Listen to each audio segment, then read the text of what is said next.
Well, it's a tale as old as time. Queen's Park Rangers were knocked out of the FA Cup in the third round by Leicester City on Saturday afternoon for a record 53rd time in what was probably the most pedestrian 6-2 I think I'll ever witness. I say witness, but with this pitch looking like it was located in Silent Hill for the vast majority of the match, it was pretty hard to work out exactly what was going on for the most part, which may have been a blessing in disguise given the horror show defending on display. As usual, I'm going to give my thoughts on this Rangers performance, so if you like what you see or hear, don't forget to hit like and subscribe if you're watching on YouTube, or give me a follow and a rating if you're listening as a podcast. With QPR in rich form in the Championship and Leicester quite the opposite in the Premier League, it was a bit of a mystery about how strong either side were going to go for this one. The hosts were coming into this on the back of 5 straight league losses, a run in which they conceded 14 and scored just 2, and with 2 important home games against Palace and Fulham to follow, common sense suggested that Ruud van Nistelrooy would probably field a much weakened side. Well, it was quite the opposite it turns out, with Leicester making just 2 changes to the team that had lost 2-1 to Villa the week prior despite the visit of Palace in 4 days' time. I'll be watching with a keen eye to see what effect that has on Wednesday night's result. Totally ironic then that QPR were the ones to heavily rotate, with Marty making 6 changes to the side that got Rob Edwards sacked at the beginning of the week. Joe Walsh came in between the sticks, Edwards and Clark Salter formed our gazillionth centre-back pairing of the season. Madsen was apparently there somewhere in midfield, Saito came in on the right wing, and Colley started up top. Now look, I do understand a couple of changes. Jimmy Dunn, for example, has played every minute available to him this season, including 3 rounds of the Carabao Cup.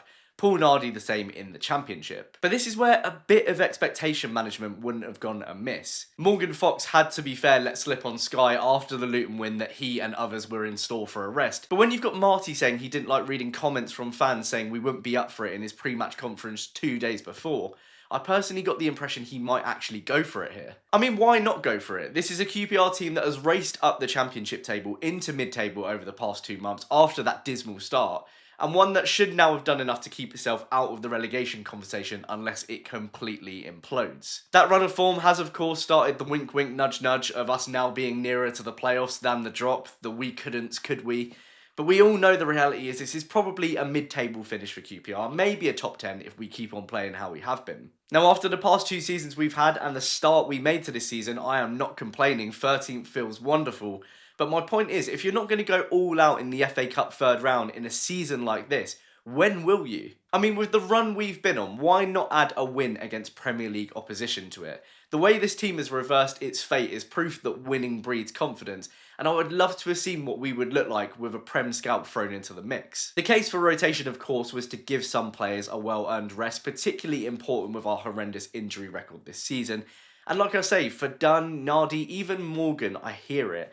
But 6 changes is too many, and these players still could have played their part earlier in the match and have been replaced later if we wanted to. This starting lineup said this game doesn't matter to us, and had an amazing 5,000 travelling QPR fans known that at the point of purchase, they might have thought twice about going. I mean, Edwards and Jake Clark-Salter starting together tells you all you need to know. One's played half an hour for Rangers, the other's played just 1 full 90 minutes in the last 14 matches, which in itself was a 3-0 dressing down at Swansea on Boxing Day.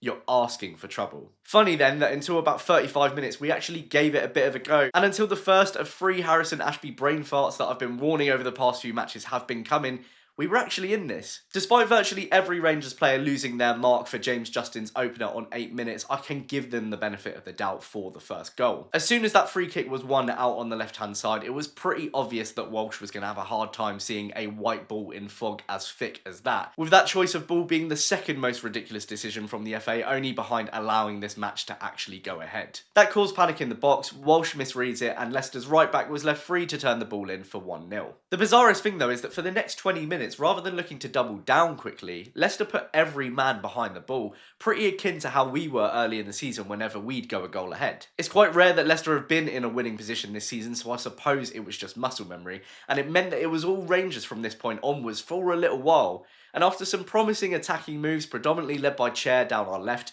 a deserved equaliser arrived just 10 minutes after Justin had put the home side ahead. It came from nothing really, with Winks playing a complacent ball out in front of his area, which Varane happily mopped up. He got it out of his feet quickly to Chair, who did the same to Colley, who with his back to goal smartly teed up Varane on the edge of the area to bend the ball wonderfully through the Leicester crowd and round the keeper into the bottom right of the net. It didn't play out like that with my own eyes, of course. I could just about make out Jonathan shaping up for the shot, While a fewer can actually remember him keeping under the bar this season, and a second later it registered that it had hit the back of the net, sending 5,000 QPR fans into pandemonium. We had further chances to go ahead too, with Saito picking up another lazy ball out the back from Leicester and sending it straight back into Colley in the box, but the 19-year-old's attempt to wrap it into the top corner sailed over the bar. Saito would have a shot of his own 2 minutes later, and Cher would pick out the head of Colley once again on 34 minutes from a corner, but it was high and wide. At this stage of the game, we were good value for a draw, even arguably deserving of going ahead. Annoying then that our unravelling came completely of our own doing on 35 minutes,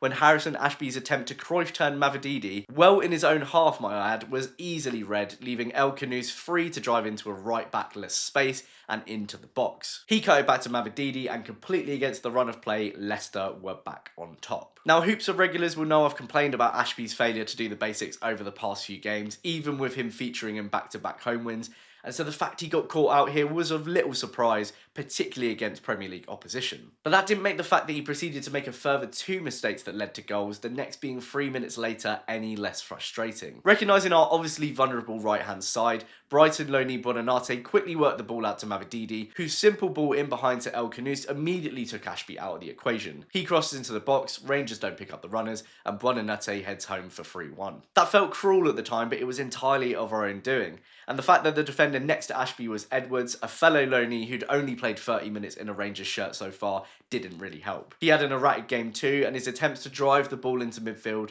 were not helped by a trio of centre mids that for the most part were not interested in picking up the ball. So we're barely 40 minutes in, and that looks like our FA Cup run is wrapped up for another year. That is, of course, until in the final minute of 2 minutes added time, Leicester inexplicably gave us a route back in when a dodgy Winks back pass to the keeper sent Colley straight in on goal. The Algerian international showed absolutely zero nerves, coolly slotting the ball into the bottom right to make it 3-2 going into half time. And that was the perfect mood booster going into the break. We'd basically completely self-imploded over the space of 5 minutes, and yet Leicester's laxness meant there was a game still to be played here if we wanted it. But the thing is, the fact that Cifuentes made no changes at half time, not even Ashby, whose head was fully gone by this point, once again told you all you need to know, which meant the dream of a second comeback was extinguished in all of 5 second half minutes, when Ashby's next attempt at defending Mavididi saw Leicester awarded a penalty when the attempted cross struck his flailing arm. A little harsh maybe, but those are the kind of mistakes that happen when a player having as bad a game as this is sent back out for another half. It was cruel on him, and it was cruel on us. Jamie Vardy expectedly converted the penalty, and if that wasn't the game done and dusted, James Justin made sure of it when both Powell and Varane's attempt to sweep up the ball in the middle left a gaping chasm on our left-hand side for Leicester's right back to crash into and drive the ball home into the bottom left. We had had 2 subs waiting to come on at this point, both immediately dismissed to carry on warming up.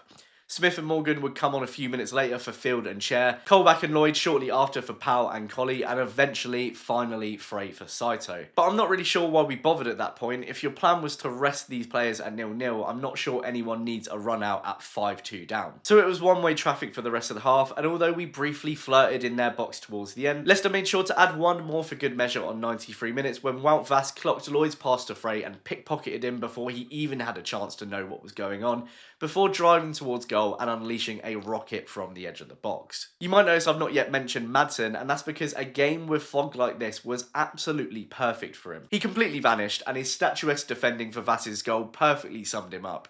He might as well have paid for a ticket. You keep wanting and willing him to show something, anything, but it's just not happening. And it's no coincidence that his minutes drastically declining tallies directly with a drastic uptick in this team's league fortunes. So that was that, a 6-2 humbling. Leicester were absolutely clinical, you have to give them that.